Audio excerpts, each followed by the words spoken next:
Some of this is a quick review. Some of this is going to introduce some new material. It's all going to culminate in reviewing the kind of stuff that we need to do what we're going to do in the second half of the class, which is actually start to sit down, take a piece of pencil and paper, and actually design a basic exhaust system. Okay, at least the first half of a basic exhaust system.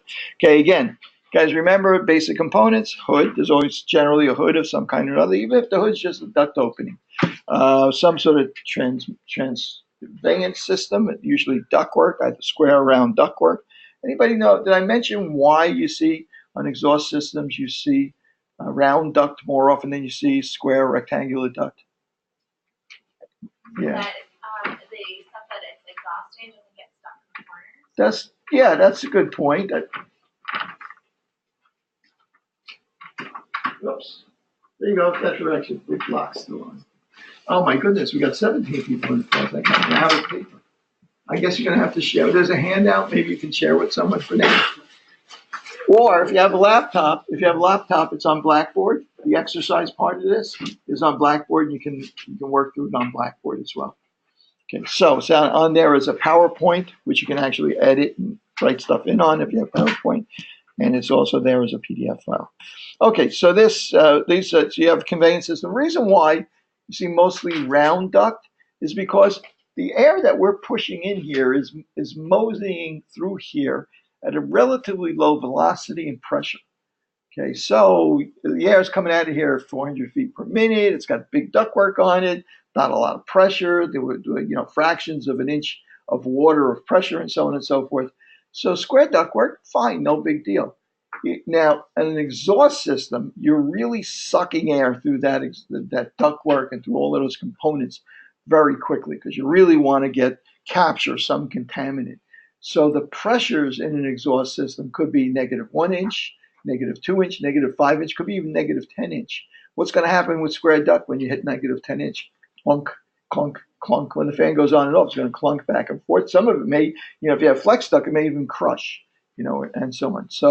So generally in exhaust systems, you get round duct because structurally it's more, it maintains its integrity without moving and creaking and so on and so forth, making all sorts of noise. Anytime we get air out, we got to put air back in to replace it. When we design these systems, we're using standards. ANSI standards, ASHRAE standards. You may remember that one of the optional reading books that we have is the ACGIH Industrial Ventilation book, in which you have standards for designing ductwork for different kinds of contaminants. There are some textbooks that, in addition to that, like our workbook is kind of a de facto standard. Okay, so just going through these quickly, many different designs for ductwork, and it's usually, if it's properly designed, it takes advantage of the nature of the contaminant, how it's being introduced into the air, to minimize the amount of air that you have to move to contain it and get it out. So, for instance, you have something that's in a drum and so on and so forth. You try and surround it with some containment, so you don't have to pull that much air away from it to really contain it. On the bottom there, basic design of a laboratory hood, is designed to control fumes, right? Most of the time, you're not grinding things in laboratory hoods. You're producing fumes. You don't have to have very high velocities and so on and so forth to contain it. You have a lot of flexibility over the size of the opening, and it's all contained inside what's literally called a hood. Okay, so what do we want in a exhaust ventilation system? You want it to be cost effective. You don't want it to cost a lot of money. One of the reasons you're doing that because you want to avoid, in addition to exposures, you want to avoid using dilution ventilation, which moves a lot of air and pulls in a lot of outside air and forces your heater to cool it and so on and so forth. That it controls the contaminant that's in the breathing zone of the employee. And that it controls any toxic or hazardous materials. So let's take a few looks at some nasty pictures of various industrial ventilation systems. This one's a particularly hazardous process, so it has a lot of containment on it. So what we're going to be going through some more of the components once you get it outside the building. You want to exhaust it in a way that's not going to contaminate other parts of the building, other buildings. So the height of the stack that you're working with and the location of it is going to be influenced by what might be around there, like fresh air intakes and things like that, or windows. So have air coming in. This particular case, they probably condition or filter the air, bring it in so you have warm, comfortable, or cooled, comfortable air that's replacing the air that you're pushing out. How many of you have been in the lab at Hunter, in the basement C014, in the sub basement that we used to use down there? Any of you guys? None of you guys have been there. You've been in there, right? They have including the one in the back. I think they have like 4 hoods in there, and they're all running 20. They're on a timer. They run 24/7, right? And usually the people that are, it's mostly nutrition students there now. They leave the hood curtain up about 12 inches a foot or something like that, the sash, and so they're always pulling air out of that room. They never really designed it with enough fresh outside air. So if you open the door there, right? If you open the door there, if you open the door, you'll feel the air rushing into the room from outside. Another demonstration that they don't have enough makeup there is in the wintertime. Every month or so, when you walk into that room has floor drains in it. When you walk into that room, there's a god-awful smell in there. Anybody want to speculate what that smell might be from? The trap.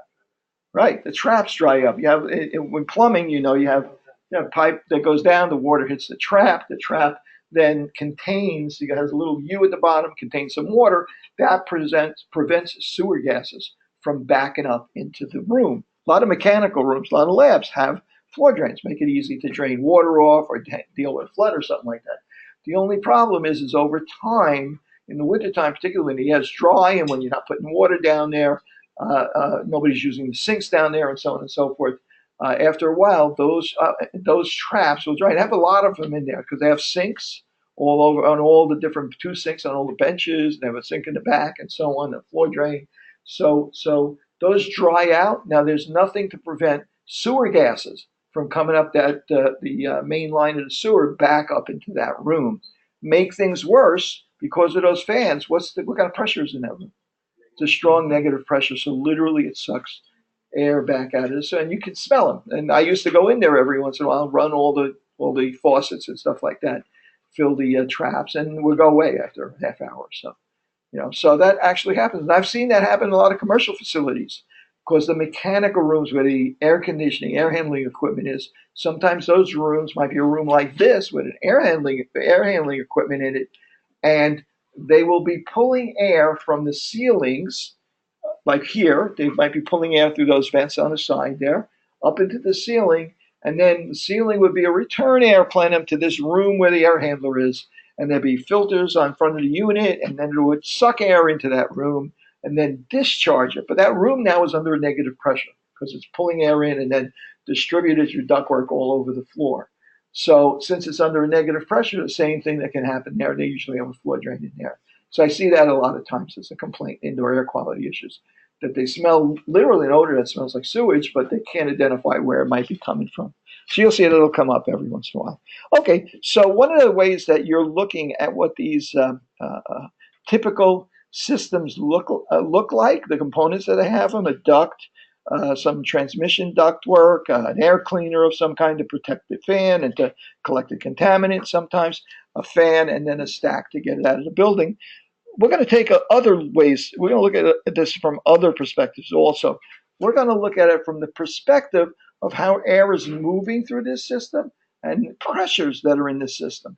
Remember, the only thing that's making air move through this system is that the pressure at the fan is different than the pressure at the hood, right? It's just like opening your garden hose. The only reason water's coming out is because the pressure on the line that's connected to is higher than the pressure at the end of the hose.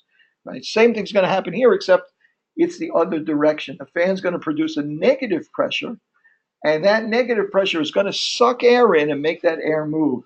Some of that negative pressure is going to be turned into velocity pressure, pressure that's associated with the movement of the air. Suction is basically kind of the stored energy, the static energy, and the velocity pressure is the kinetic energy, actually moving air.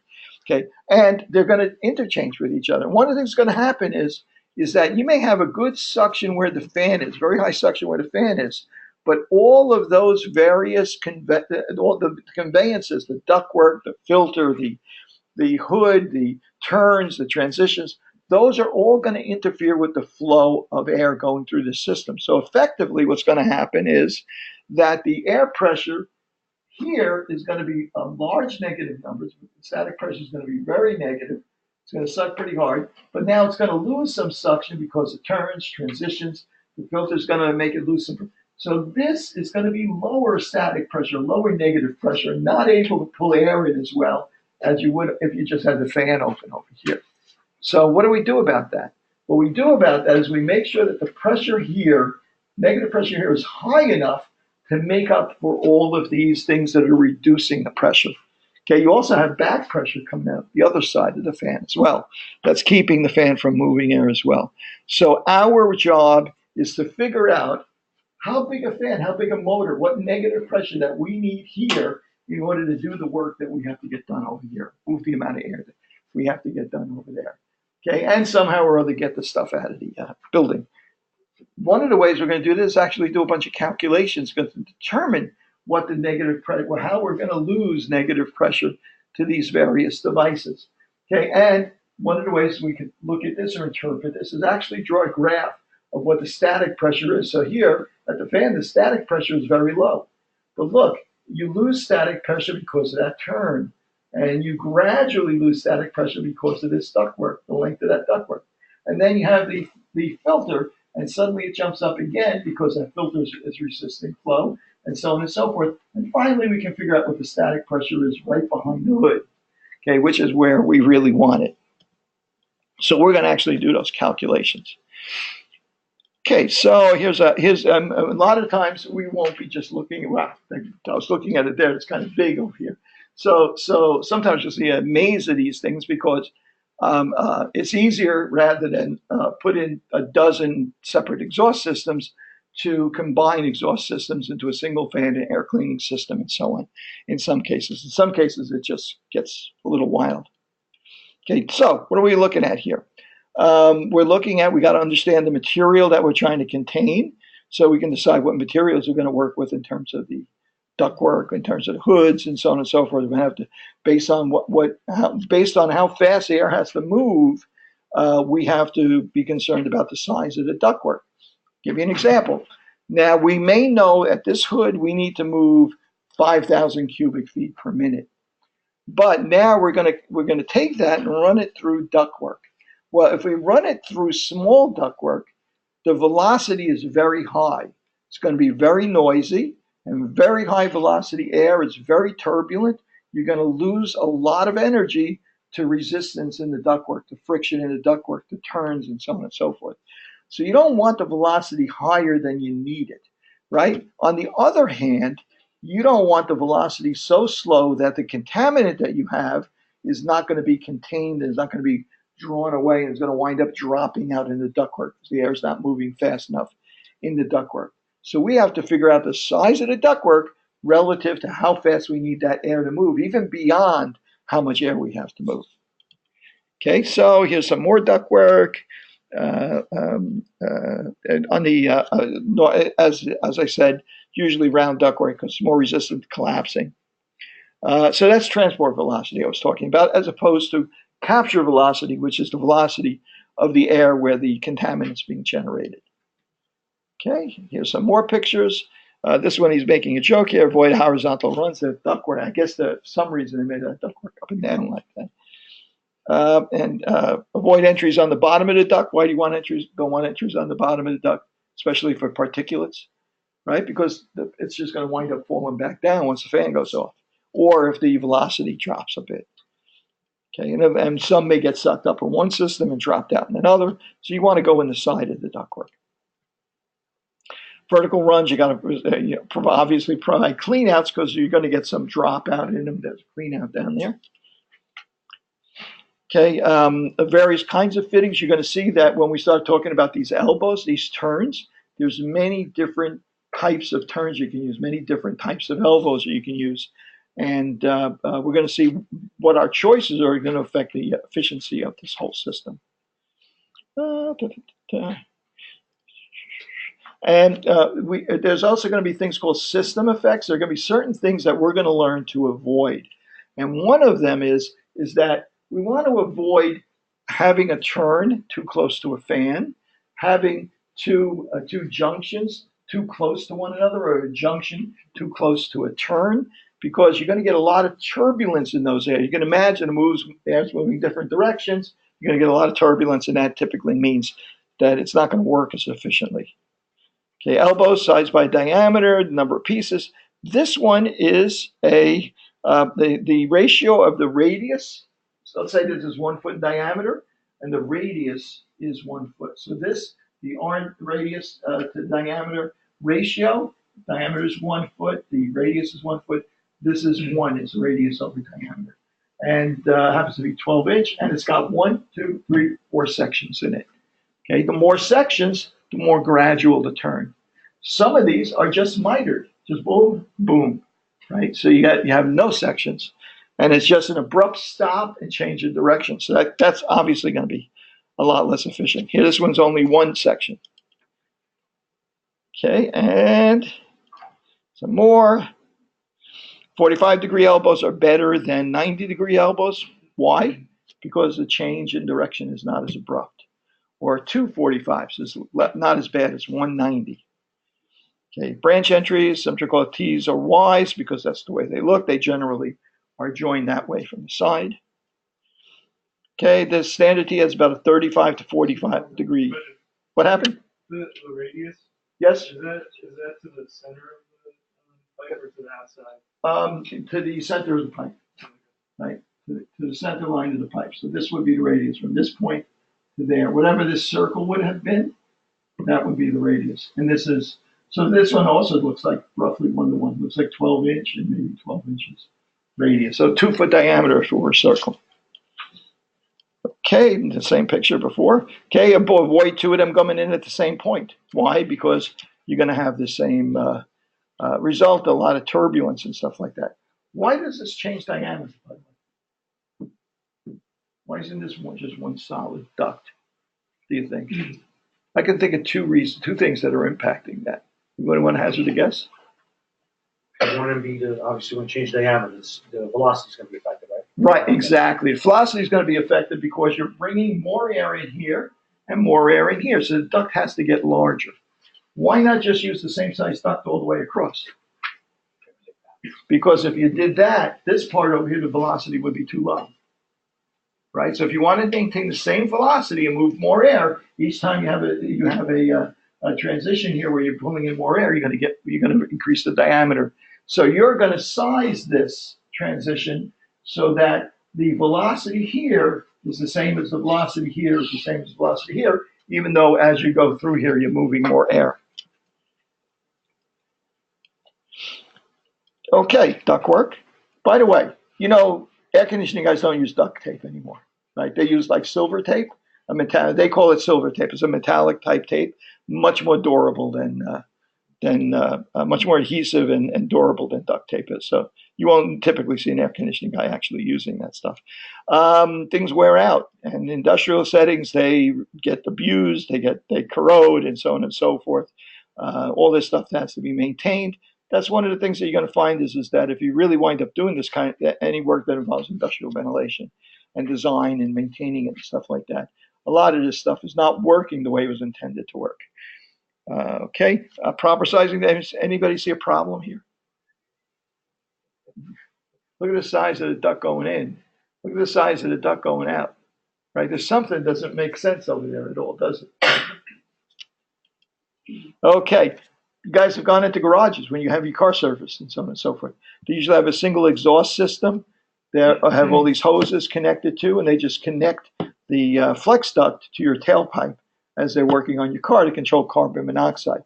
So they're really controlling the contaminant right at the source where it's being produced. Unfortunately, in this case, they have a kink on there, so chances are that's not working at all.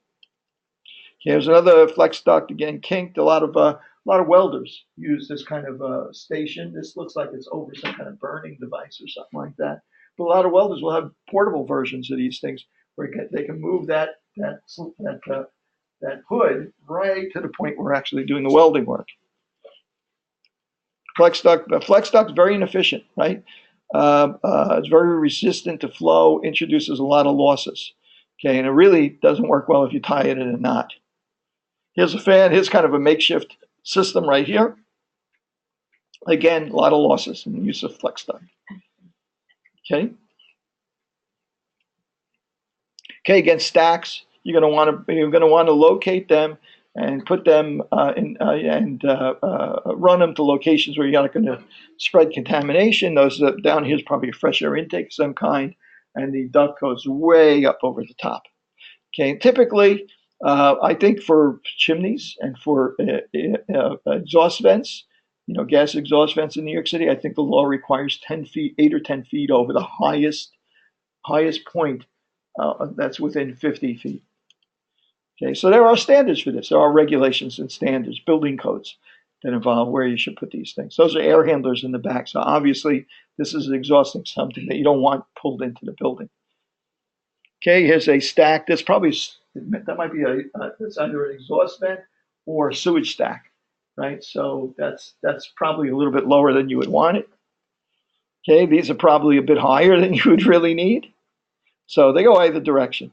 So again, this is moving air at 3,000 feet per minute through the ductwork and discharging it. And you want it so that the plume, if the wind's blowing that direction, that plume's not going to get sucked back into the building. You want that height.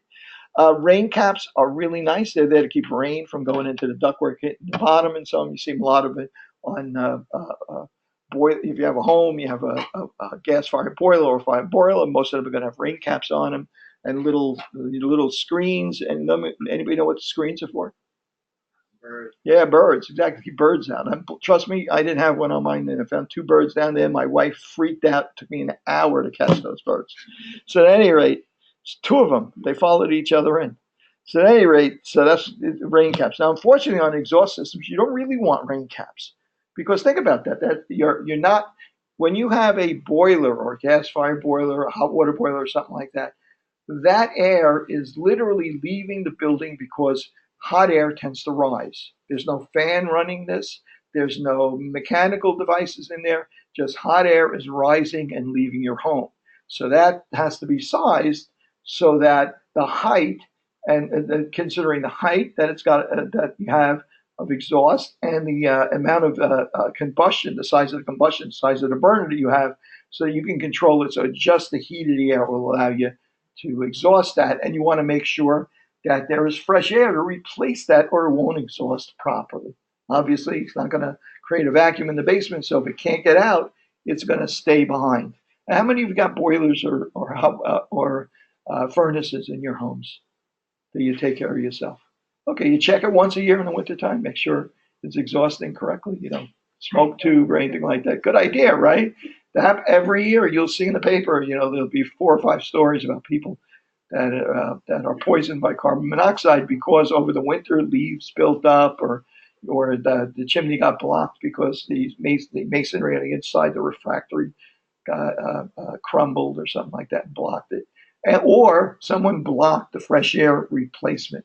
So you don't want, or put a device like an exhaust in there that was pulling air out of the basement, maybe to ventilate it, and didn't account for the fact that they were backdrafting that exhaust. So you have to be careful with that.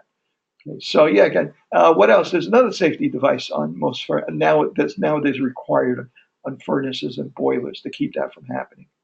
Anybody know what that is? Is that like the switch? Bingo. Yeah, it's called the spill switch.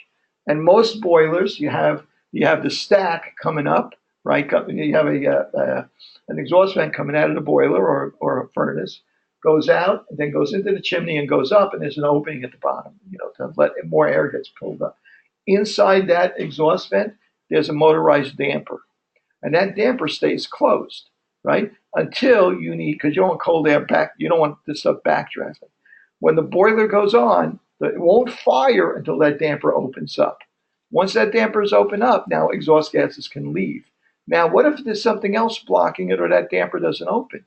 What's going to happen is those hot exhaust gases are going to go up into that duct, but they're not going to get out and they're going to spill backwards. and hot gases are going to back up out of that ductwork. So what happens? They have a little thermostatic switch at the bottom of that ductwork that if it gets too hot, will shut the boiler off, called the spill switch. So there's all sorts of safety devices, and yet still you get situations where it happens. Okay, maybe we'll get a chance to I'll take a picture of it so you can see how it operates. Okay, again, you got to maintain this stuff or it doesn't work. Okay, so now let's talk about this. How are we going to do this? Are we going to sit down and go into, calculate Reynolds numbers? And I didn't talk about Reynolds numbers yet. I'll get to that eventually. It's not really something we need to know about right now. Are we going to sit down, do complicated fluid mechanics, calculations, and so on and so forth? The answer to that is absolutely not, because we need to be practical about how we're going to design these things. And we're going to build in a certain tolerance for error in estimating what we need to do here. Okay, so how are we going to do this? Well, we're going to use charts, tables, spreadsheets, forms. We're going to use standards. In the book that you have, the workbook you have a glossary of all this information. You have many tables and references and so on and so forth. Okay. If you are one of the people that decided that they might actually want to get involved with this and decided to order the DVD that Jeff Burton sells, I think I've posted something on Blackboard about it. He has a DVD that has his work spreadsheet that he uses when he designs systems and so on and so forth. That'll speed up the process for you and also make it so you can handle a much more complicated design with multiple hoods and so on. A lot easier. The spreadsheets come on there. Other supporting material comes on there as well. So we're going to take advantage of these various charts, many of which are in your workbook. Okay. So here's a few more looks at this. We're going to evaluate first what kind of hood we're going to have. So here's a situation right here. Depending on what kind of particulate that we're dealing with, we're going to want to choose a hood that's going to do the best job at capturing, at least not fighting, our exhaust system. So we have particulate that's going to be flying off this wheel. But that's a great place to have that intake. Perhaps someone designed a hood like that we can use with our grinding wheel or with our device, right? So we're going to want to know that we have the right hood design to start off with, so that when we build it in, and the right filter that we need, and so on and so forth. We're going to use charts. Here's a chart that we're going to use to calculate how much energy we're going to lose when we go through a turn. Here's a chart that's going to indicate to us how much static pressure we're going to use when we go through a transition. Here's stack loss. Here's turns, elbows, combination effects, system effects. What happens when we get close to the fan and we're making a turn? Sometimes you can't avoid making a turn just before the fan. Ideally, you always want to go straight into a fan. Okay, system effects, losses that are associated with different kinds of expansions and contractions. We like the gradual one over there, but that doesn't always happen. Here's one that butts from a larger duct to a smaller duct. Okay, again, we'll have the spreadsheets, we'll have various formulas and so on and so forth that we're going to work with. Okay, let's review some of the formulas we talked about last week. Let me just check my time. Okay, first of all, first formula we're interested in is the relationship between the total pressure, static pressure, and the velocity pressure, right? Our static pressure is kind of our stored energy. If we cover the duct so the air's not moving, we'll still have static pressure. If I have a fan running and it's pulling air in and it's moving through the ductwork, right? And I measure the static pressure. I could drill a hole in the side and just put my finger and feel the pressure pressing against it. That's the static pressure, right? If I take a piece of metal or a cap, put it over the end, the fan's still running, right? But I cover it so there's no air movement. Will I still have negative static pressure in there? Yeah, I will, right? In fact, will I have more negative static pressure than if the air were moving? Yeah, well, think about it. What happens when you put your hand over the vacuum cleaner?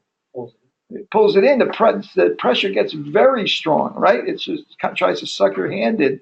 The negative pressure is enormous because now all that energy from the fan is producing negative pressure, negative static pressure, none of it is being used to move the air. So there's no kinetic energy being used to move, right? So it's all static pressure. The minute you take your hand off of there, that static pressure is changed to velocity pressure. So now the air is moving, the static pressure drops, the velocity pressure goes from 0 to 60 or whatever, right? So total pressure is the sum of the static pressure and the velocity pressure. So there's an exchange there, right? The more static pressure there is, and so the faster the air is moving, the lower the static pressure is. Yes. Only so you can think of it this way to remember. So once the fan is pulling, if you were standing in that tube, whatever the fan pulls, Yeah. the fan is sucking you in. Now when you go to the other part of the fan, it's pushing you away too. Correct. It's a transition. That's the way to think of it. That's the fan. That's where the fan acts as a transition. Yeah. Downstream of the fan, it's positive. It's the static pressure is positive, and the velocity pressure is positive. Upstream of the fan, the static pressure is negative. The velocity pressure is still positive, right? Still moving. It's moving at the same. The velocity pressure here and here are the same. The quantity of the air moving here and here are the same. But the static pressure here is negative. Static pressure here is positive. Okay. Now, what if I ask you the static pressure here is negative? If I go down 100 feet on this ductwork, is the static pressure still negative? Yeah, it's still negative. It's on the downstream side of the fan. Is it more negative or less negative than it is here? Less, right? Why? Because you lost energy because of friction in that ductwork. That's what this is all. That's designing this ductwork is all about that. Okay, so you know that next week I'm going to bring in we don't meet next week, right? Monday is Tuesday is Tuesday, some other day. Do we make up another day, or do we have enough during the semester? Okay, to have enough Tuesday, have sufficient number of Tuesdays, not to need to make up another day. The following week, I'm going to bring in a fan, a piece of ductwork. We're going to take a manometer, an anemometer, a few other things and stuff, whatever we have here in the way of measuring devices. And we're actually going to start measuring velocities inside ductwork so you can see hands-on how these devices work. Some of it's going to be like a manometer or a velometer with like a liquid in it and so on and so forth.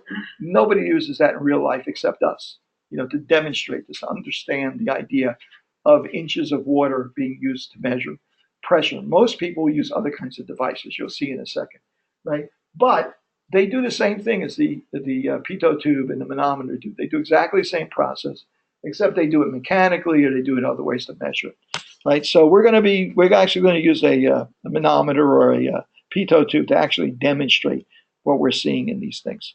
Again, we have formulas that tell us that, I can't just take one reading because this is turbulent. The air exhaust is moving so fast that it has a very high Reynolds number, which means that it's turbulent. It's not laminar flow, which is like molasses moving very slowly, not much friction, and so on and so forth. This is very turbulent. So the air on the sides, there are also eddy currents here. It's retarded, so it doesn't move as quickly as the air in the center. So if you want to measure what the velocity is through that ductwork, in other words, so you want your V, so you can multiply by cross-sectional area, so you know how much air in cubic feet is moving through there. You really need to turn that into something like this. And the way you do that is you take many measurements across the section of the ductwork and you average them so that you know what the average velocity is going through that ductwork. And you use that for your velocity. Okay, so once we know what the average velocity, since we're using a pitot tube, manometer, or something like that, what we're really measuring is pressure. We're measuring the static pressure by holding it against the side. We're also measuring the total pressure, or the velocity pressure, static pressure, because we're pointing it in there and measuring how hard that is hitting the manometer and pushing the water up. So we have total pressure, we have static pressure, we subtract one from the other, we get velocity pressure. So we know how much energy is in this air that's moving it, right? So we know there's also a relationship between the velocity pressure and the velocity that the air is moving. Okay? Airplane uses the same formula, right? And what is that relationship? Is the velocity of the air in here in feet per minute is equal to 4,005 times the square root of the velocity pressure in inches of water. Right? What am I covering there at feet? What does that stand for? Anybody remember? density correction factor, right? That's for sea level. If we were in Denver, that might be a 0.8 or something like that. We would correct for the relatively lower density of air, right? So but for the most part, for our purposes here, like in the real world, not Denver, then we just ignore that. We leave it as 1, which means we're not correcting for any density changes. So 4,005 times velocity pressure. Where's that 4,005 come from? Well, there's probably 8 formulas between the velocity and the velocity pressure that we need in order to convert inches of water and pressure to the velocity in feet per minute. All of those factors are all built up in that 4,005, right? They're all in there. So all you got to remember, this is inches of water. That's velocity in feet per minute, right? Now, if you're dealing with metric units, then its velocity is equal to 4.043 times the velocity pressure in millimeters of water. Also water, not mercury, but water, and density correction factor. Okay, so it's the same deal. No matter what used, the only thing that's changing is the constant they use to do all the conversions. So this is important to us because if we know this, and we can measure this with our pitot tube, if we know this, then we know what the velocity is inside that ductwork. Okay, static pressures. Okay, total. Okay, again, velocity pressure is 4,005 times the square root of velocity pressure. Velocity is. Now, the amount of air that's moving through that ductwork is equal to the velocity in feet per minute times the cross-sectional area. So we have 500 feet per minute or 1,000 feet per minute moving through the air moving through there, that ductwork. Doing 1,000 feet per minute moving through that ductwork, and that ductwork is square ductwork, 1 foot by 2 feet, 2 square feet cross-sectional area, 1,000 feet per minute. That's 2 feet squared times 1,000 feet per minute is 2,000 cubic feet cubed per minute. Right? Easy enough. If we know what velocity we want, and we know the quantity of air we got to move, we know the cross-sectional area that we need to achieve this velocity. In other words, if I tell you in order for this hood to work, you got to move that 5,000 cubic feet per minute, well, okay, 5,000 cubic feet per minute, but I need 2,500 feet per minute in order to keep up my transport velocity in my ductwork.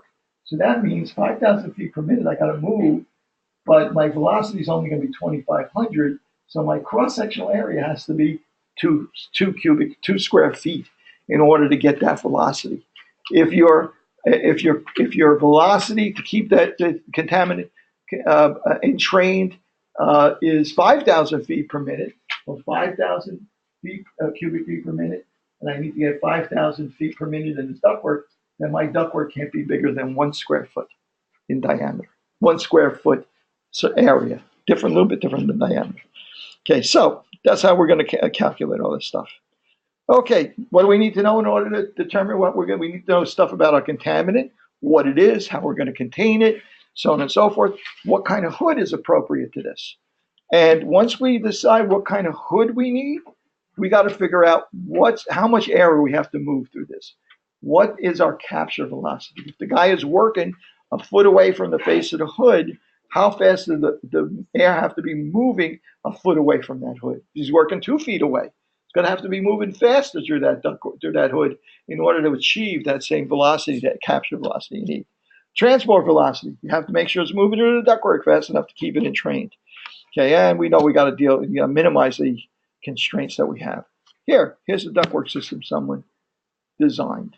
Okay, and what did they design? They learned that, all these different points, I'm going to measure let's say this is an existing system and you're evaluating. Well, one of the ways you might evaluate it is drill holes in all these various points, put in your pitot tube, measure your static pressure and your velocity pressure, and determine, well, what's the negative pressure here? What is here? What is here?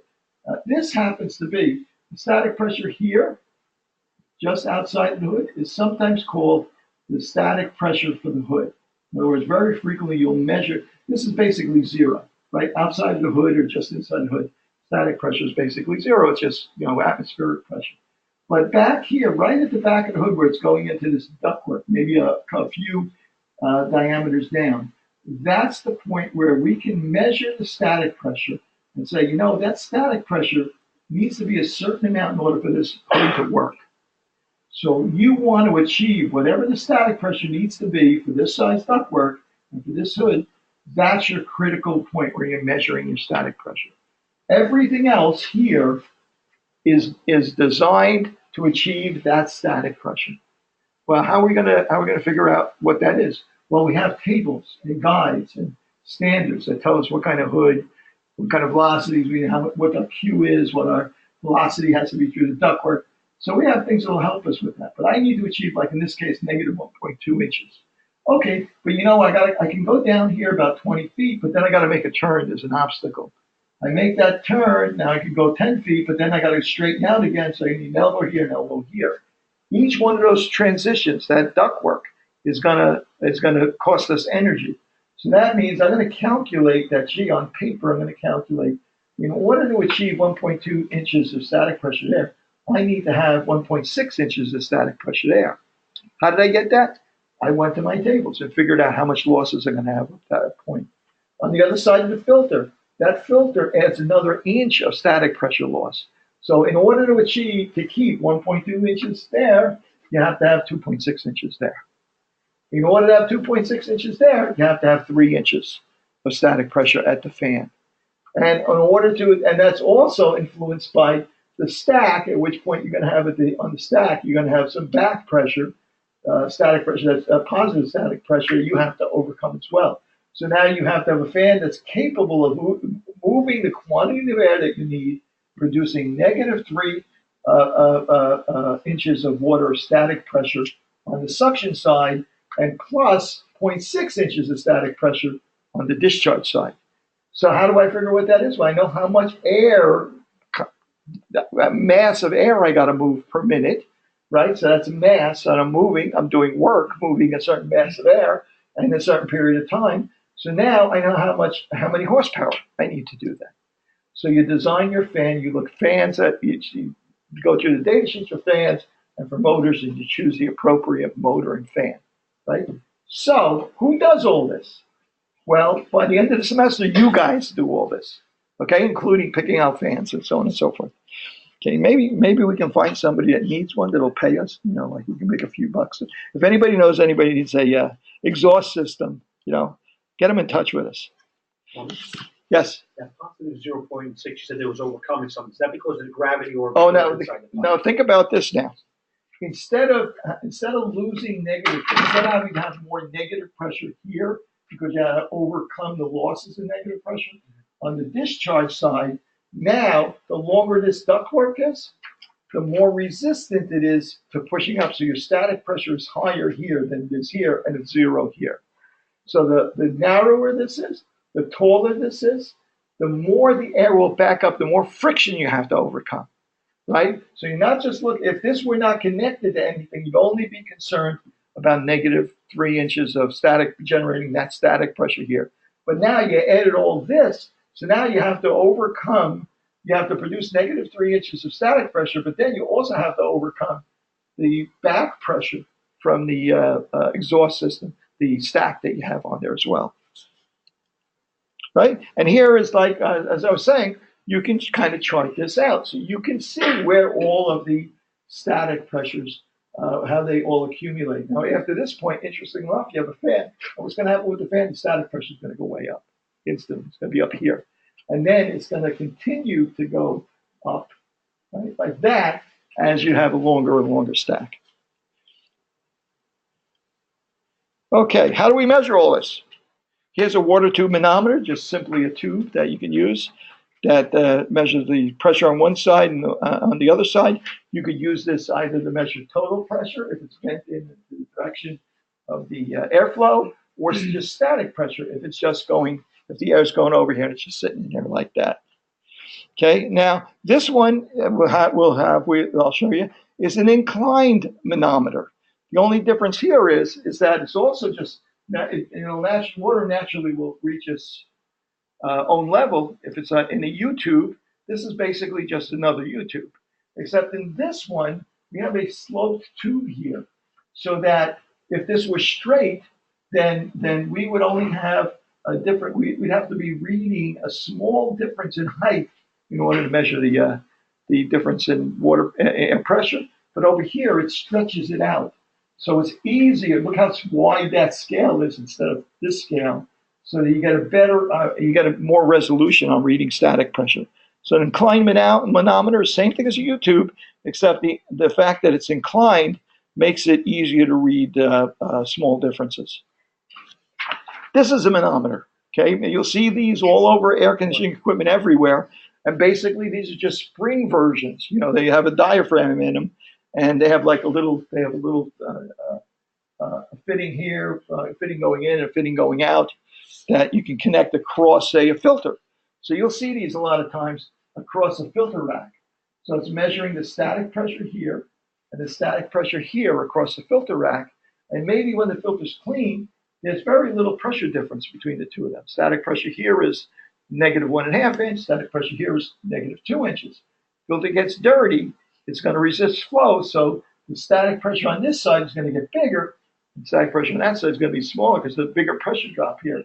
And you see this go up. And you may see in some of the buildings, somebody will have a little piece of tape or something like that. It says, hey, when it gets to this height over here, the filter's so dirty, it really should be replaced or cleaned. Right? You see, we actually may see some of these. This is an Alnor velometer. It's literally a pitot tube, right? Except that it's connected to a mechanical device that directly converts from instead of these scales, they don't read in inches of water. They are converted by gears in here into feet per minute, for instance, if you're measuring velocity. I think there might be a scale in there for these. You put on the end of this tube and you press against the hole in the ductwork and use these for measuring the static pressure. And you use these for measuring the velocity pressure or the total pressure. And actually it converts it. A lot of these now are digital instead of analog like that. Okay, here's again, this is a vane anemometer. You can put this in front of a duct or at a hood. It'll spin it and tell you the velocity of air moving.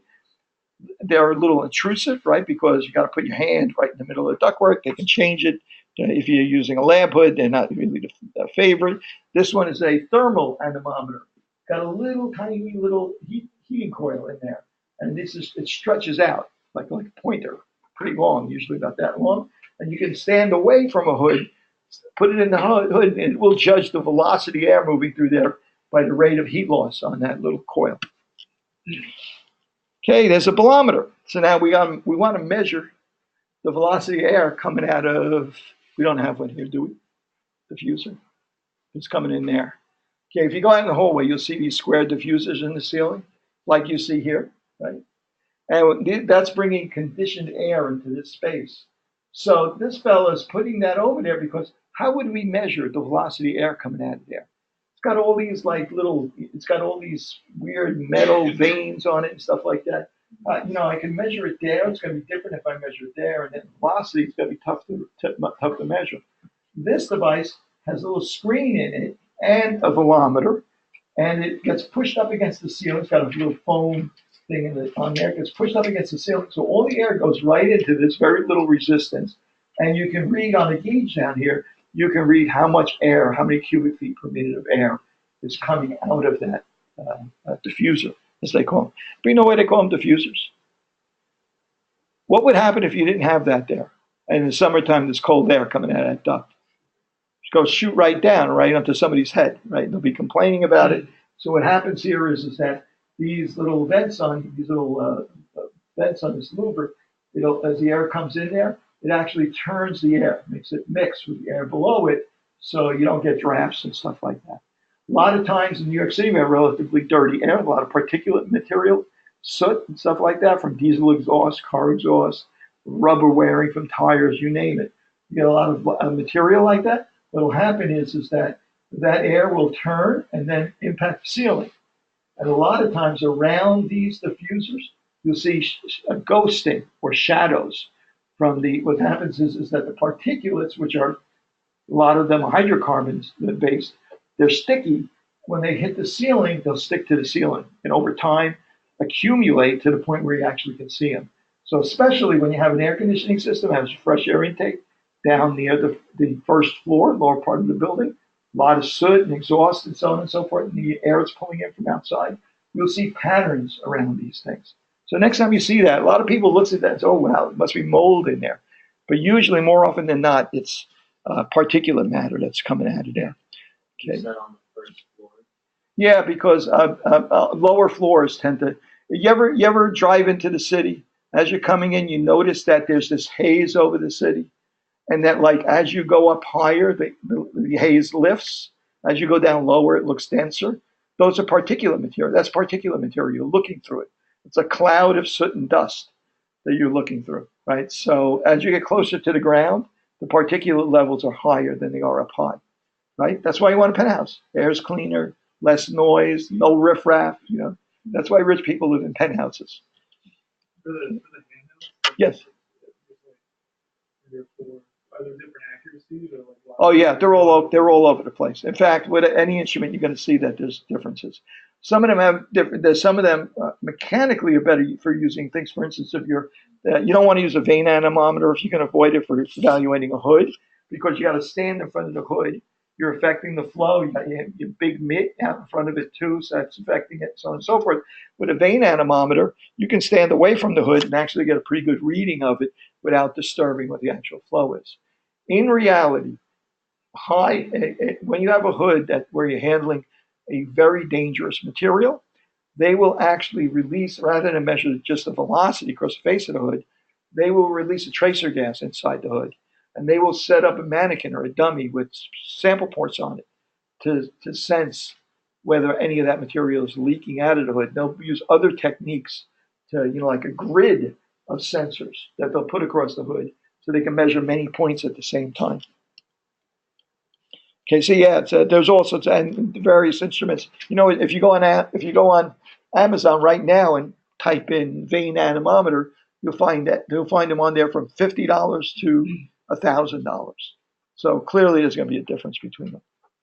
Okay, so now we're gonna recognize that there's differences in the way the pattern at which with which hoods will pick up air, because we're going to deal with in our first example with a very simple hood system. I wanted to mention that, like, when you have just an opening, a raw opening on the end of a duct, that could be a hood, right? Could have a duct coming out here, making a turn. It could be working over here, and it could be sucking a contaminant away from me. The only problem with that is that air is being pulled in from all directions. Not just air being pulled in from the front, but it's coming from behind it and from the side as well, right? One of the ways that you can avoid losing velocity where you want it to work best in front, to avoid losing velocity air being pulled in there because it's pulling air in from the side, is to just simply put flanges around that so that it discourages it from pulling air from outside there. So more of the air is being pulled from, the air, your velocity goes out further. That same velocity goes out further. Okay, so how do we know how much air we need to move? Well, here's an example of standards that have been developed for this kind of hood. This is I'm trying to think of the name of it. It's a flanged hood. This has a flange around it. This one is an unflanged hood, right? It's plain opening, and it's got a square front, a square rectangular front, width, length, and so on. It's cone shaped. Gets pulled back into ductwork. That's back here, right? It could be a number of sizes. Okay, but now what we're interested in is this is going to capture a contaminant. I'm gonna take a break in just a couple of minutes. It's going to capture a contaminant. What we're interested in is how fast does the air have to be moving at the point where the contaminant is being generated. That X is the distance from the face of this hood to where the contaminant is being generated. Could be a foot, could be 2 feet, could be 3 feet, right? That X is the same X as here, except that in this case, it's likely for the same amount of air that we're going to move, you could be further away and have the same velocity, right? Because you're not pulling so much around. You're not wasting energy. Okay, so how do we know how much air we have to move? Well, first thing we got to do is we got to decide which hood we're going to use, which design. Let's say we pick this design, right? Let's say we pick this design. Let's say simple. We pick this design. let's say that this hood is going to be 1 foot by 2 feet. Okay, cross-sectional area to face square feet. Okay, how do I know how much air I have to move in order to have a velocity of 200 feet per minute, 2 feet in front of that duct? 200 feet per minute is my velocity. My distance to the hood is 2 feet. And this is 1 foot by 2 feet. Well, we have a formula that's going to help us estimate that. So the quantity of the air that I have to move to make this work is the velocity, right? The velocity is, let me think about this. Let's see. The velocity is how fast my capture velocity is. They didn't put a C there, but we know it's really what we want is the velocity of air where we capture the contaminant. That's 200 feet per minute times 10 times the distance squared. What kind of units are these in? What's Q? Flow rate? Flow rate, but what's the units? Cubic feet per minute. What's V? Feet per minute, right? Okay. What if that X is 18 inches, let's say? What's X? 1.5 feet, not 18 inches, 1.5 feet. We're going to square it as 2.25 times 10 is 22.5. 22.5. We're going to add the cross-sectional area, which is 2 square feet, which is 24.5 times 200. 200 times 22.5 is roughly 4,000. I mean, 4,500 or something like that. We have to move 4,500 cubic feet per minute to get 200 feet per minute, 2 feet away from this entrance to this ductwork. That's how much air we have to move. So now we know what kind of hood we're going to use, how much air we have to move. Okay? Right? So now I need more information about this hood going forward, right? Okay, well, in fact, I'm not going to go into the arch and the formula. We'll do that another time. Okay, again, a lot of times we'll be working with circular duct. Like if this were a circular hood, we'd have to know how to calculate the cross-sectional area. And again, keep in mind, you got to deal with the right units. Okay, I won't bore you with that. This is a kind of a look at, like, for the two different kinds of hoods, what the difference is in the amount of air that you'd have to move for different distances and for different and for a flange hood versus a plain hood. Obviously, a plain hood, you can get the same performance, the same velocity at the same distance by moving less air. Okay, and we're going to actually work through some of these. Okay, that was my closing slide, actually. Okay, let's take a break.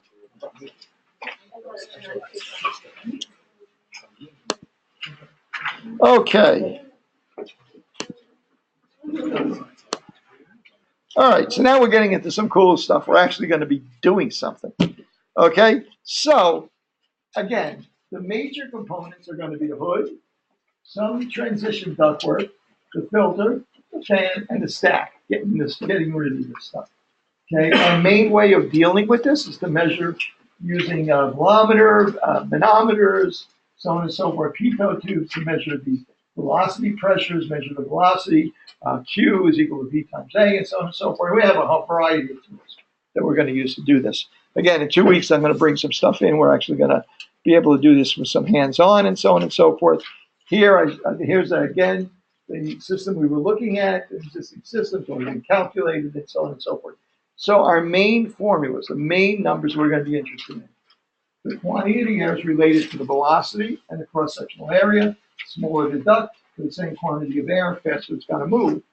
So you have a certain cross-sectional area, the faster it's going, the more air you're going to move. There's a relationship there. And you can go back and forth. The pressures, these mostly you're going to be mostly using this when you're using a device to measure the static pressure and so on and so forth, the velocity pressure. Once you know what the static pressure and velocity pressure is, then you know that it's the velocity is equal to 4,005 times the velocity pressure. Don't worry about the density correction factor, and that's 0.05 because it's the square root of the velocity pressure. Okay, just another way of writing the same formula. Okay, so, and we know that the static pressure is equal to the total pressure minus the velocity pressure. That's actually the way that a pitot tube works, right? Okay, and it's just another way of converting the velocity pressure. You probably wouldn't even have to use that at all. Okay, but down here we get into something that's a little bit interesting. Okay, and if you look down there, I'm not going to blow it up. What does this say? The static pressure loss is equal to the K value times the velocity, the average velocity pressure. K loss times the average velocity over 4,000, the square root of velocity over 4,005. So the velocity pressure, right, can be replaced by this. So there's a few ways we can use this formula, but the main thing here is that there's some number K, which is a constant, that we can use to predict what static pressure loss we're going to have based on how fast the air is moving, in other words, the pressure, or velocity pressure, another way of saying the velocity of the air, times this factor. Simple formula, right? Just those three elements. So we're going to be taking a closer look at that in a second. Okay, so here's our hood, right? So we're going to design the first part. This is on your paper, right? We're going to design the first part. Notice I stopped at the air cleaner. After this, you're going to have more ductwork. You're going to have the fan. You're going to have the exhaust system, and so on and so forth. Stopped at the air cleaner. So what do I need to know here? First thing I got to do is I got to pick out which hood I need to use. What kind of hood am I using here? Where am I going to get it? Where am I going to buy it? What do I need to? What's going to work the best? Right? What can I afford? Okay, and I want to calculate all of these various things that are going to determine what size duct I'm using, how big a fan I need, and so on and so forth. Okay, first thing is over here. Here's my hood. I need to know how fast the air is that I need to move to capture my contaminant. How am I going to find that? How would I know that? Anybody read that far in the book by any chance? Okay, 100 feet. I like that. That's good. That's good. A good place to start, right? What is it? Based on the chemical that you're trying to. It's based on exactly. It's based on the material that you have, how hazardous it is, and so on and so forth. I'm on their workbook. I just want to find the workbook here. Copy the workbook. Okay. So I'm going to open this up, and you're going to notice at the back of this, all of these chapters. And you guys should go through this chapter by chapter. Keep up with me in the book. The book is the real teacher here is the book. Okay. Come on, let me get to the various tables. I'm close. Okay, those are our spreadsheets. Okay, here we go. All right, let's see now.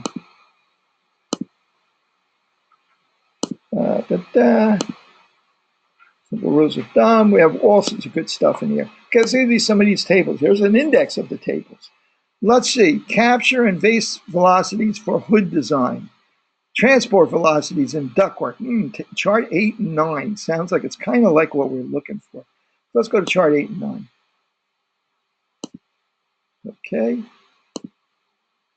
6, 7, 8. Okay, capture, control, base velocity, slot velocities for the design. Okay, let's see. Let's see if we have something here that we can use. Maybe the next one. Okay, here we go. Very fine light dusts, 200,000 feet per minute. Medium industrial dust, 3,500 feet per minute. Let's see. Scrubbing velocity. That's scrubbing velocities. In other words, to pull it off a surface. We should have something that'll give us velocities, feet per minute. Here we go, feet per minute for different kinds of emission sources. Soldering, 75 to 125 feet. That's our capture velocity, right? Scrubbing velocity was our transport velocity. Keep it off the surface of the ductwork. Spray boots, welding, container filling, low-speed conveyors, 100 to 200 feet per minute. Grinding, tumbling, big particles, right? 500 to 2,000 feet per minute, right? So let's see what else we got here. Lab fume hoods, 75 to 125 feet per minute, usually about 100 feet per minute. Really dangerous material might be 200 feet per minute.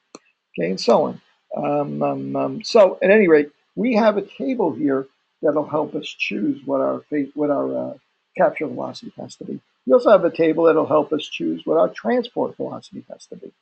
Okay, so we're going to go to the tables. Everybody remember a guy on Werner something or other. I forget what his name was. He was on ABC Sports. His expression was, "Let's go to the videotape." Anybody remember that guy? Oh, yeah. Werner something or other. But at any rate, that's we're going. Yeah, that's exactly right. Let's go to the chart. Basically, it's going to be our theme here. Okay, so let me go back here, and so that's what we're going to do. So I'm going to speculate that we're going to use one of these hood designs. Let me play. Okay, okie doke. We're going to use one of these hood designs. Circular duct, square circular duct, square duct end, Mayan's duct end. Let me pick one out. I'm open to suggestions. Mayan's duct end, square one? Okay. All right, let's use this one over here. Okay, so now I have to predict. What do I have to predict? I have to predict what kind of capture velocity I need here based on the particle. You know, I think I gave it to you, didn't I? I told you that we want that flanged hood is going to be 12 inches by 24 inches. We want a capture velocity of 200 feet per minute at 12 inches from the face of the hood. And we want the back of that to be connected to 12-inch diameter galvanized iron duct.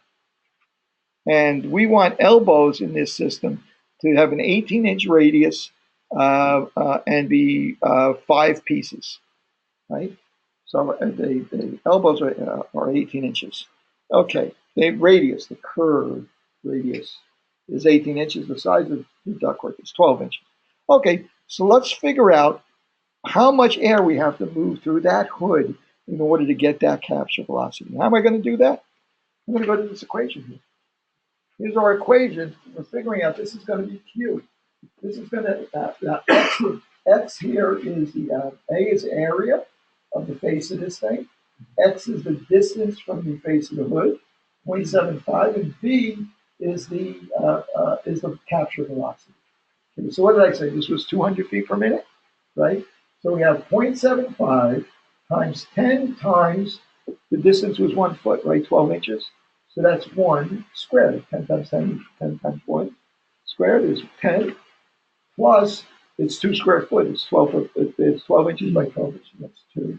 That's 10 plus 2 is 12. 0.75 times 12. 3/4 of 12 is 9, right? Times the capture velocity of 200. So it's going to be 9 times 200 feet per minute. You're making a face. I'm gonna let you do it again yourself. Write this formula down.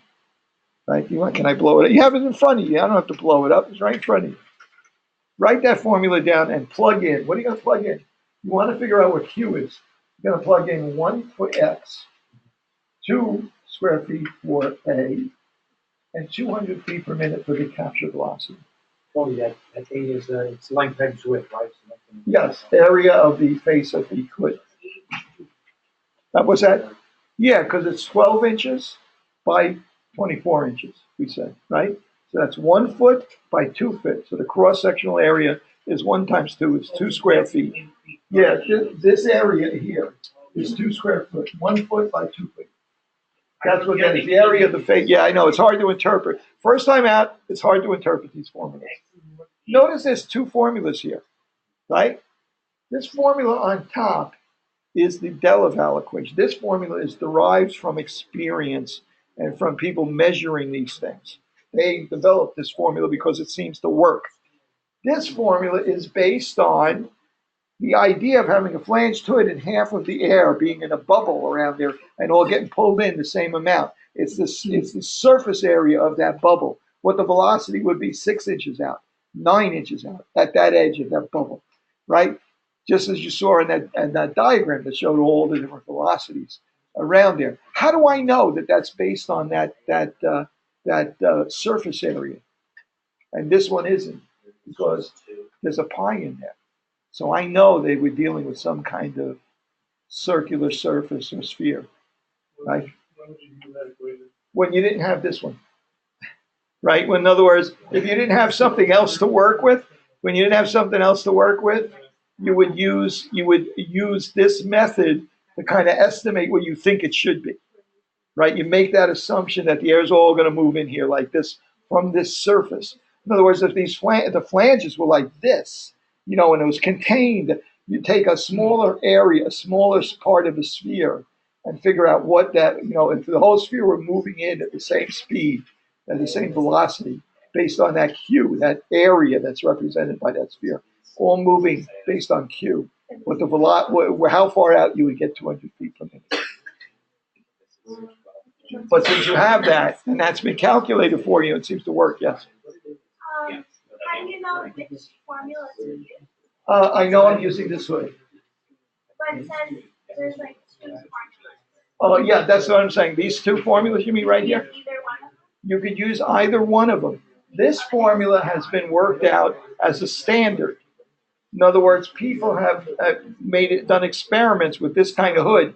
The manufacturer of the hood may give you this formula because he's tested the hood at different velocities, different airflows, right? He may give you this formula. If you don't have this formula, then you can use this geometric version of the formula where you're guessing based on the geometry, how fast the air is moving from all directions. You can use that formula instead. Okay? So if you have this formula, use it. If you don't have it, then use this one. The area is what the dot. The cross-sectional area of the face of the hood. Right? If we're a round hood, we would have to do pi r squared, right? But the cross-sectional area, this is a square hood. That first part of the contact. Okay, so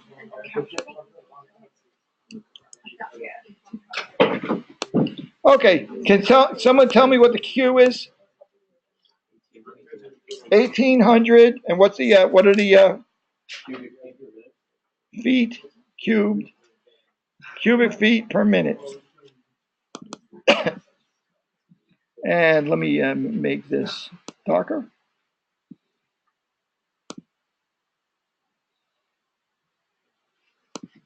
$1,800 cubes per minute.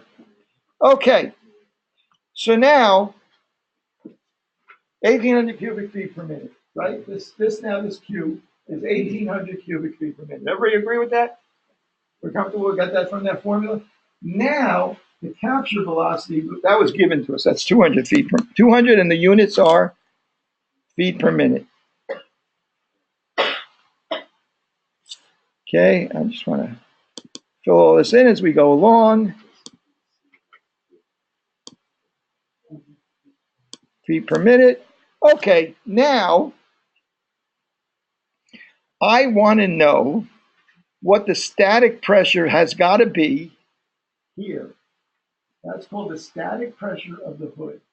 Right at the transition where it goes from the hood into the ductwork, maybe a diameter or two up from there, there's a point there which is defined very often that there's a flange on here, it's connected, and there's a test point over there.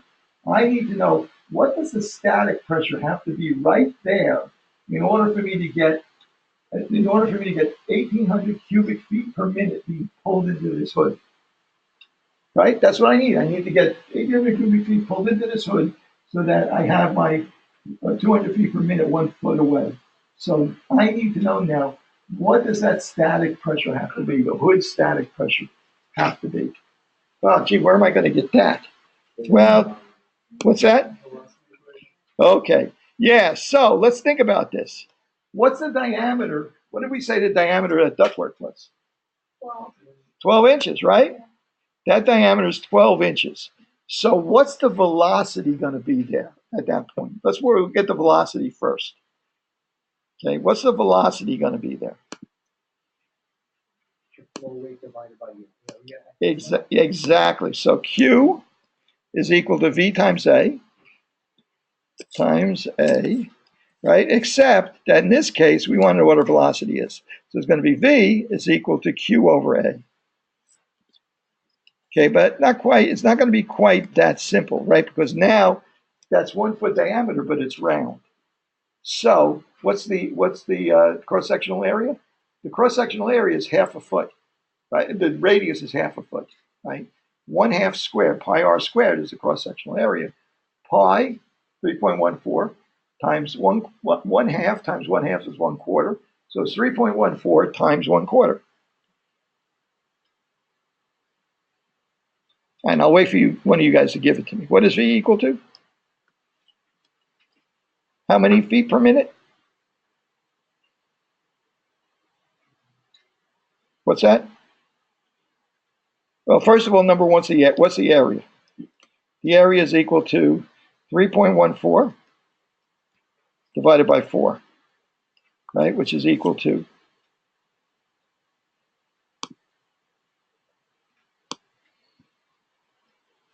industrial hygienists pride themselves on their knowledge of math. Just want to remind you of that. Divided by 4 is 0.785 square feet is equal to 0.785 cubic feet, square feet. So what is V going to be equal to? V is going to be equal to, what was the velocity again? 1800 divided by the cross-sectional area, which is 0.785. I'm sorry, that should be 1800. 0.785. So that's going to be 1800 cubic feet divided by 0.75 square feet. So that's going to leave feet per minute, right? The units now are going to be feet per minute, which is what velocity is, which is what we would expect. I like using Excel for this kind of stuff because then you can go back and check your readings and check it and so on and so forth. So 1800 divided by 0.785. Okay, comes out to, I need 20, I'm going to call that 20. Remember, this is not an exact science. I'm going to call it 2,300 feet per minute.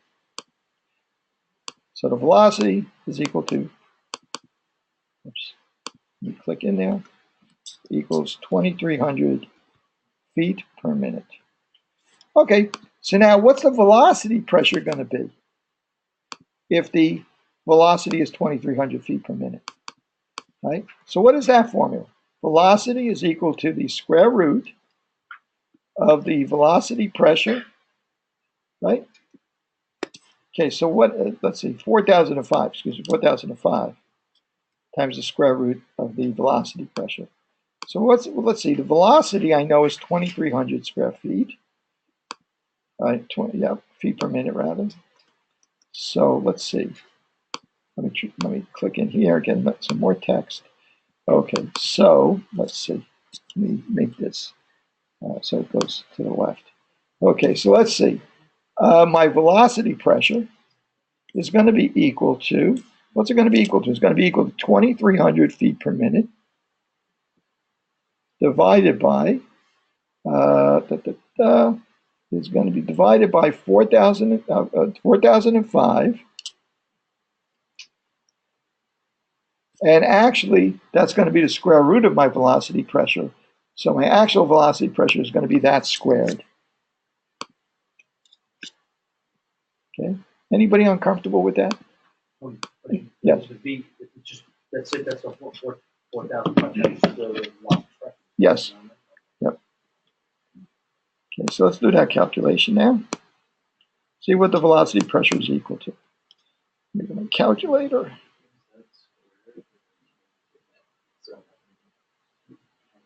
Yeah, I have to square remember that's the square root of the velocity pressure here, right? Don't forget that. Okay, where's my calculator? I was anticipating people would be yelling out answers at me. I'm not taking your word for it anymore. Okay. Okay, let me clear that out. So it's 2,300. Whoops. 2,300 divided by 4,500 equals this, and then I'm going to square that.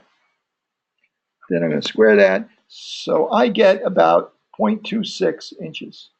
of water. You guys agree with me? 4005. Oh, did I? Oh, my goodness. Yeah. I really should have used Excel. Okay, all right, let me do that again. Okay, clear. So 2300 divided by 4005 is equal to this. And then I'm going to square that, and I get 0.33 inches. You guys comfortable with that? Yeah. 0.33. Actually, negative 0.33 inches, but that's okay. Negative 0.33 inches. So our velocity pressure is equal to negative 0.33 inches. Should it be positive? Yeah. Well, let's think about that. If this pressure is positive here, what direction is the air going to move? It's going to move out of the hood. We want to suck it into the hood. That's a negative static pressure. It's sucking air into the hood. Velocity pressure. Yeah? Oh, I'm sorry. Time out. You're right. Velocity pressure is positive. I'm thinking static pressure. Okay, so we haven't calculated static pressure. We got the velocity pressure now. Okay, so what's next now? What do we have to do next? Okay.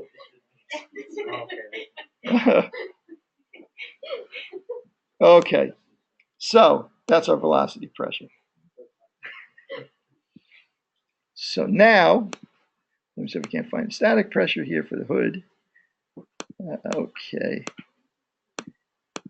I hope I have this formula. Okay, here we go.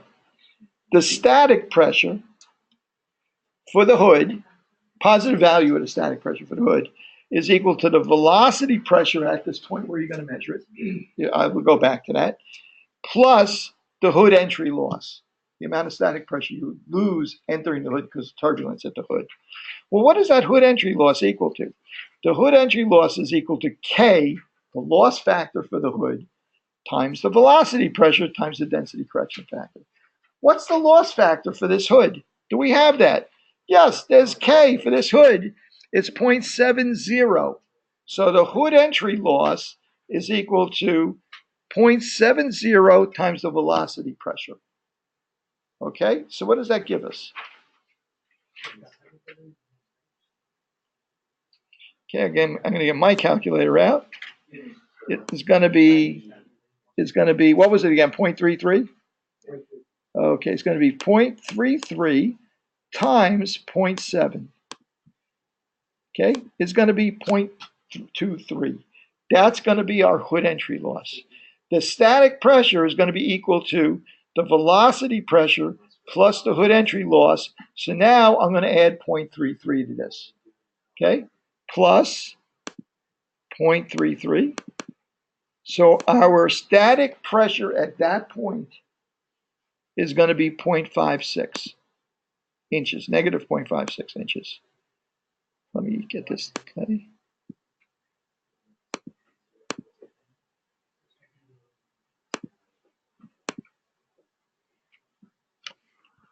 Okay, let me get back to it. So the static pressure, here is going to be 0.56 inches of water. How did I get that again? I calculated what the velocity pressure is. I used the K loss factor for the hood loss factor, to calculate what the amount of energy that I have to overcome to get into this hood. So I got my static pressure is going to be my velocity pressure plus the hood entry loss, which I calculated from that K value. It came out to be 0.56 inches. Okay, so I'm going to put that down here. Negative 0.56 inches. Okay, let's make that red. Negative 0.56 inches of water. Might as well put the units in there.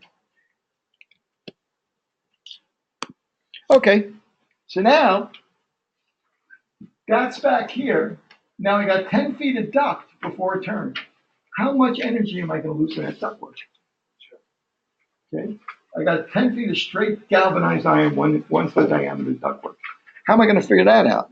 Well, do I have a table for that? Well, sure enough, I have a couple of tables for that. Here's one of the tables that we have for that. All right, you guys remember that table? I'm gonna open this in the text so I can blow it up a little bit. Is that the textbook? Yeah.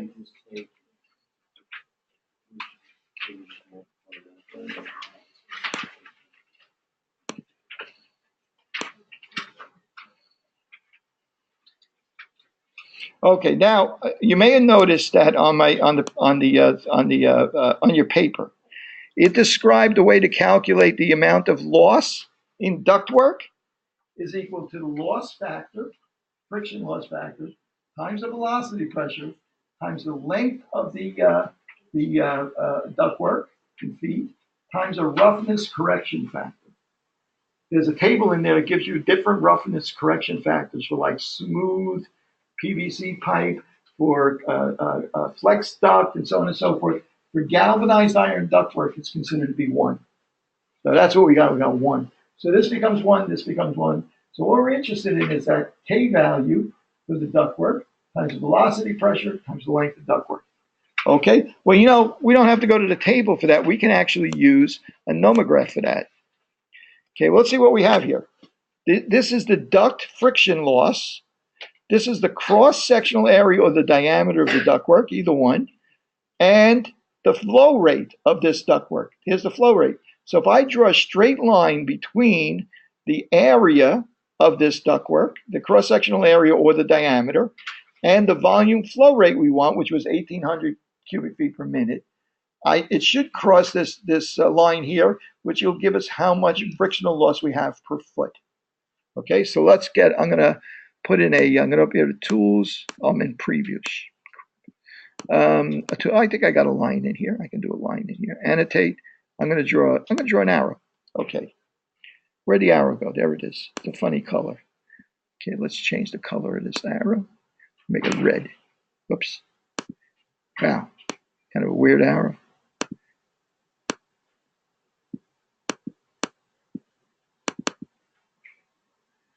Why am I not getting the whole thing? There we go. I don't know what that is, but I'll take it. Okay, so what is the diameter of this ductwork? It's 12 inches. And there's our cross-sectional area. I could have gone here instead of doing that calculation. I could have looked up our cross-sectional area right there, right across from the 12 inches. So I'm going to pin this so it's going through the 12 inches there.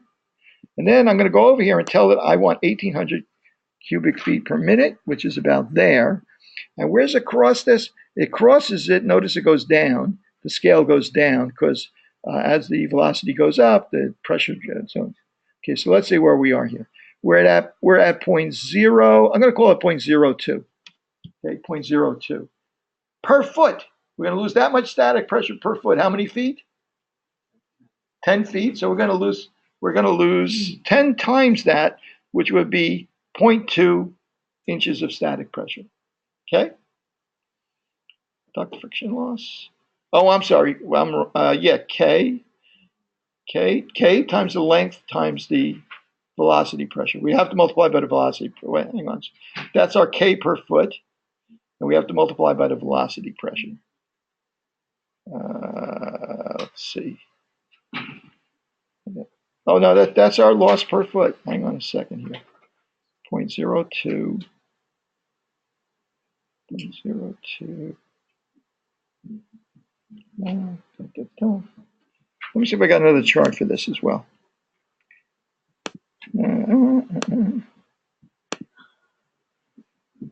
Ductwork.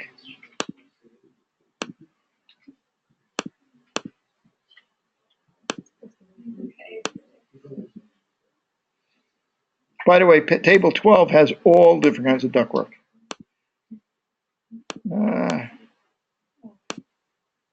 Contractions. Good Q. Also, yeah. By the way, you had a nomograph you could have used for the static pressure hood also.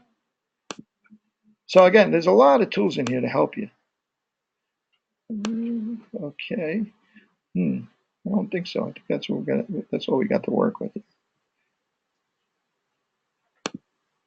Okay, so we got volume flow rate, we got the cross-sectional area, and this is our K per foot.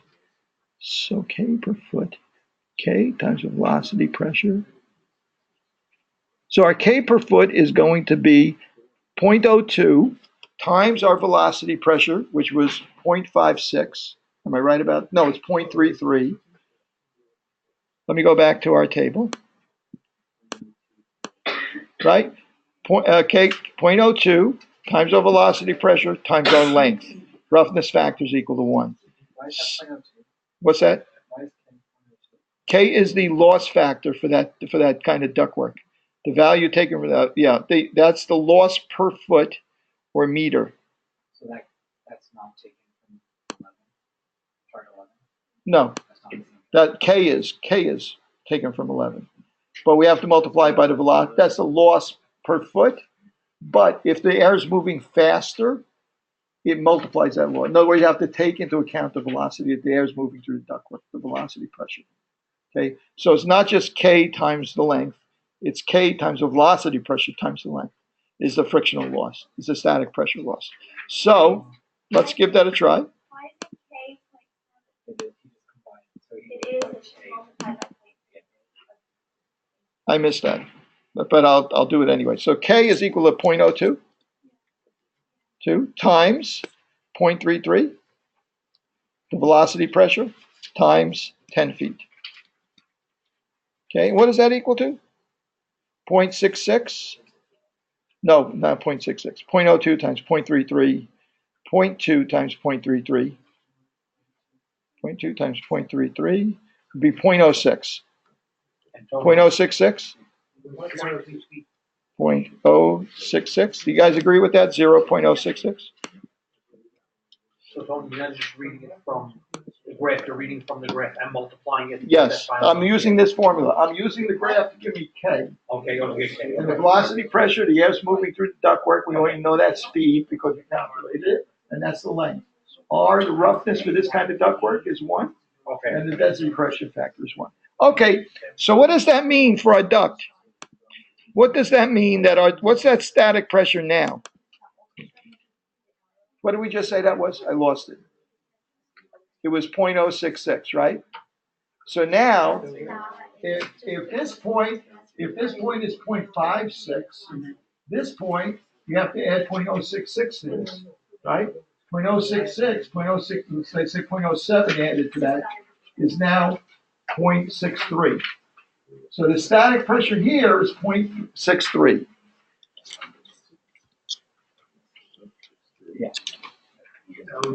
Sorry, five. Because you're subtracting everything from 6, you write that part.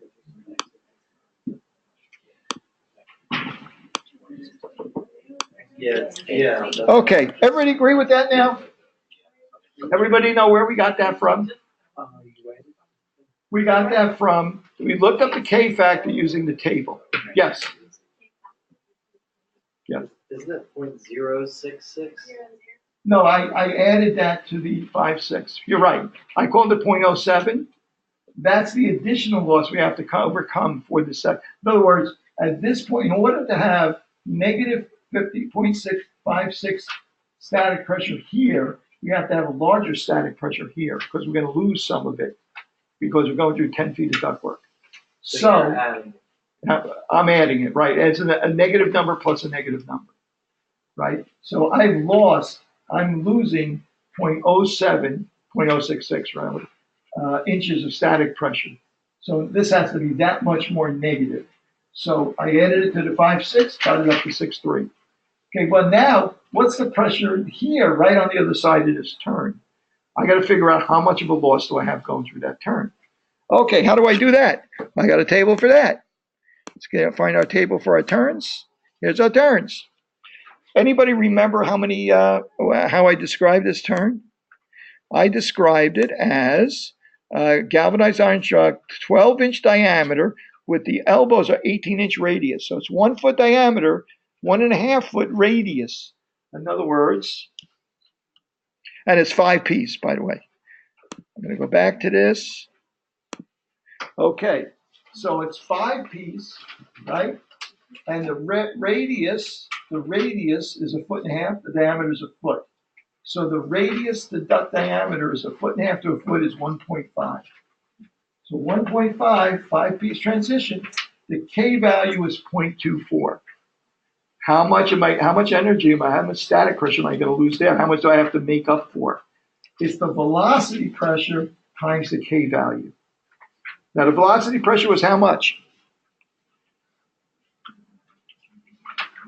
Wasn't that long ago?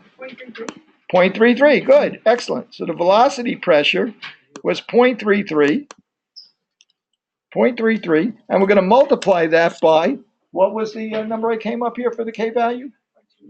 0.24, right? So it's roughly a quarter of 0.33. So that's a half would be about 0.16, 0.08. Sounds like about 0.08, right? We're going to lose 0.08 inches of static pressure. So now I have to go back to my drawing and I have to add it to that point, right? 0.63 plus 0.08 is now 0.71. Again, that's a negative static pressure.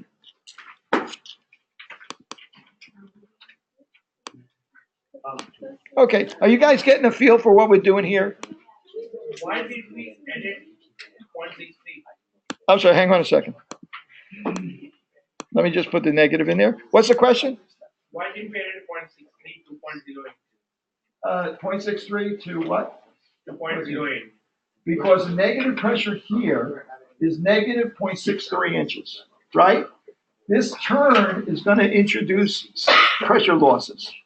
So in order for this to be negative 0.63, this has to be negative 0.71, because I'm going to lose 0.08 of an inch of static pressure. Yes? Can we say that the negative pressure of 0.63 will remain continued for the whole duct? No, it's going to, no. At this point, if this is 0.71, if I measure it here, it's 0.71. Over here, it's going to be 0.63. Over here, it's going to be 0.56. I mean to say, like, whatever new pressure we got, but we need to add 0.63 to every other pressure? No, well, no, we're going to take this pressure, we're going to start with this pressure and measure this pressure. SP3 is totally independent of SP1 and SP2. Yeah, okay, time out. Let me just mention you guys, because I see you packing up already. You're going to bail on me just because it's 10 o'clock. Going to take this, you're going to complete it at home. So everything you need to do this, we've done. We calculated the static pressure loss of the turn. We calculated static pressure, the length of ductwork. We did the hood calculation. So now all you need to do is the same thing for this point, for this point, for this point, and then for this 50-foot length of duct. And then you will be able to tell me what the static pressure has to be here in order to achieve a static pressure here of negative 0.56 inches, which will give us sufficient airflow to give us 1,800 cubic feet per minute and a 200 foot per minute capture velocity. Right? You literally designed this system right up to that point. Okay? So take it home, play with the rest of this, and I'll give you some way to upload it. We have 2 weeks before we're going to see each other again. So I'm going to give you this one, I'm going to give you this one, and I'm going to give you another one to do as a homework assignment. Except the one that I'm giving you as a homework assignment, again, you only have to go from the hood to before the filter. Okay? I'm only going to ask you to do that much and maybe one turn or something like that. I'm only going to ask you to do that. But I'm going to give you a little bit more pressure. I'm going to tell you a work situation. You can choose the hood and what the capture velocity has to be. Okay? So that's an interesting challenge, right? Yes. Aren't you guys excited now? Don't you love industrial ventilation now?